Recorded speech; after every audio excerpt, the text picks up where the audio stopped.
Israel के इस हमले में 100 से ज्यादा फाइटर जेट्स ने हिस्सा लिया और आसमान से बम बारूद बरसाकर ईरानी सामरिक ठिकानों को तहस नहस कर दिया।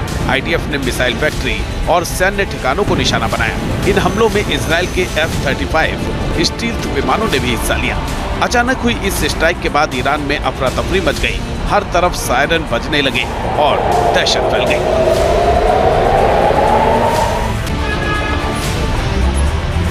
ये इतिहास में ईरान के खिलाफ इजराइल का सबसे बड़ा हमला है।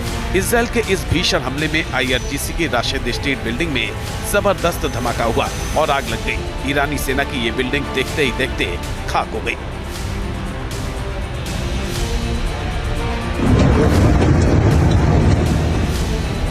इजराइल के इस बड़े काउंटर अटैक के बाद तेहरान में सब कुछ बंद कर दिया गया।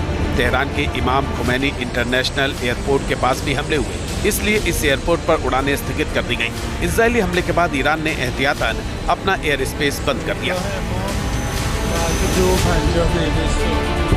इजराइल ने कहा कि ये हमले ईरान के सैन्य ठिकाने, एयर डिफेंस साइट और बैलिस्टिक मिसाइल ठिकानों पर किए गए। 1 अक्टूबर और 14 अप्रैल को इजराइल पर हमले के लिए इन्हीं जगहों का इस्तेमाल किया गया था, इसलिए इन टारगेट साइट्स को मिट्टी में मिला दिया गया। ईरानी एयर डिफेंस ने भी माना है कि तेहरान, खुजेस्तान और इलाम शहरों पर किए हमलों में कुछ नुकसान हुआ है।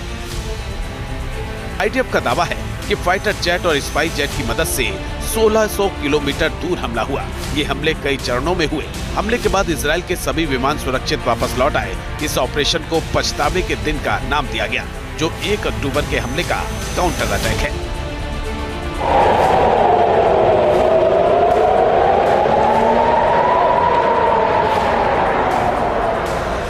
तेहरान के पश्चिम और दक्षिण पश्चिम में कई सैन्य ठिकानों को इजराइल ने निशाना बनाया। इस्लामिक रिवोल्यूशनरी गार्ड कॉर्प्स के ठिकानों पर भी हमला किया गया।